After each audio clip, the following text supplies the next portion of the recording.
A scandal that rocked Long Island. A father riddled with bullets in his own driveway. I look out the sliding glass doors and I see my father laying on the concrete. Cops uncover a murder-for-hire plot. I paid the guy who shot him. The prime suspect, the dead man's very own teenage daughter. I didn't think of the murder part, and I didn't think about the killing part. Why would an all-American cheerleader want her dad gunned down? She wouldn't tell anybody. Now, for the first time, Cheryl Cuccio is setting the record straight. I would have kept that secret to my grave. And what she says went on inside this house will leave you horrified. Your own father? Yeah. Along with her older brother Jim and little sister Joanne, Cheryl was raised in a quiet suburb on Long Island. By all appearances, a typical middle-class life. It was, average family. My mother was a stay-home mom. My father worked as an electrician. Very strict parent, my father was. A very abrasive kind of person. My mother was very mild-mannered. He was dominant in the household. Very dominant. People feared him. Cheryl's high school sweetheart, Rob, was one of those people. How would you describe Cheryl's father? He was very strict, very rough, and very intimidating. You knew there was no messing around. Oh, absolutely not. We ate dinner. We had to eat counterclockwise, meat, potato, vegetables. We couldn't eat out of order. We weren't allowed to drink, we weren't allowed to talk, we weren't allowed to look up. Despite Cheryl's portrayal, by all accounts, her father, Jim Pierson, was a well-respected man in the community. He was more like a man's man. He basically spent a lot of time with my brother. They did all the sports together, and I really didn't have that much of a relationship with my father. I feared him, and I just tried not to stay around him that much. But all that changed around the age of 10, when Cheryl's mother was stricken by a rare blood disease, which left her chronically hospitalized.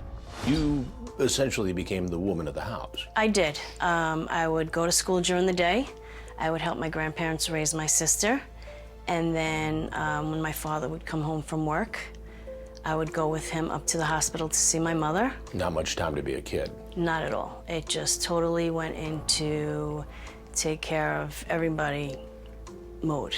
By this time, Cheryl's older brother had moved out of the house, frustrated by his father's heavy-handed ways. He was the coach of my brother's, baseball team, and he got thrown out of the Little League for cursing out his own players on the team, not even someone else's players. Cheryl soon found herself spending more time with her dad.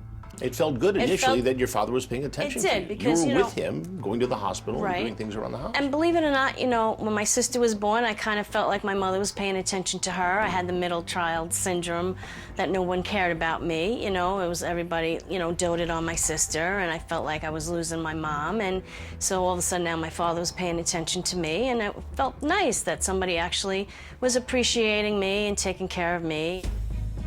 Cheryl was just 11 years old. The only parent she'd ever been close to was dying. That's when Cheryl claims her father's attention would take a twisted turn.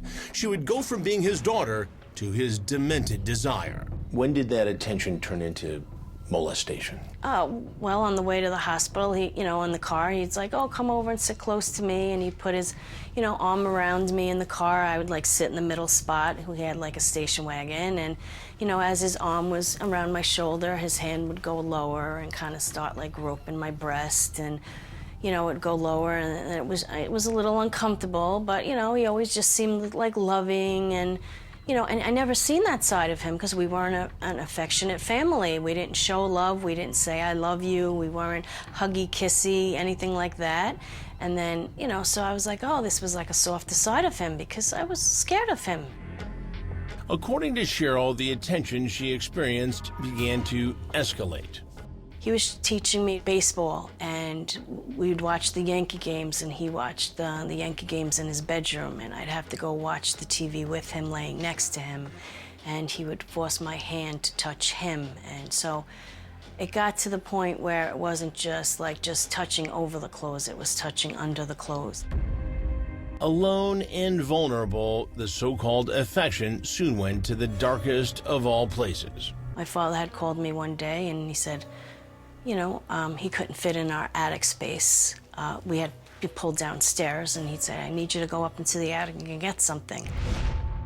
I had elastic shorts on, and I said, okay, and he pulled the attic steps down, and as I went to go up the ladder, he kind of just came up from behind me and just pulled my shorts down and kind of came up from behind me and had his pants down and just kind of inserted himself in me, and You were 11. I was 11. Sadly, Cheryl claims that was only the beginning. What would happen if you tried to pull away? He'd get physical and angry. I mean, there was times when he was on top of me that I put the pillow over my face, and he was okay with that, as long as he got, you know, he got what he wanted. As long as he got the satisfaction, he was okay with that. I was scared, you know, if I pulled away, he got, you know, physical. Did you ever tell him no? I This did. hurts me? I did. I said no. I said, please don't. It was easier to get it over with. He would make everybody's life more miserable and hurt other people. He'd kick the dog. And in case you're wondering, kick the dog wasn't just an expression. We were at the hospital one day, all day. He kicked my dog so hard from peeing on the kitchen floor because nobody was there to let it out that the dog died. This is what type of person he was. Any hope of her mother coming to the rescue ended tragically. How old were you when your mother died? I was 15. Cheryl was left to fend for herself, but a new man in her life is there to help her fight back.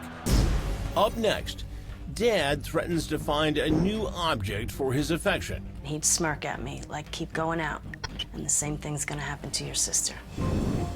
And a juvenile murder plot is hatched. And I just said, who would be crazy enough to kill somebody for money? And he said, I would. The more I was there, the more I noticed that something wasn't correct. Didn't take long for me to get the bug in my head of what was going on there.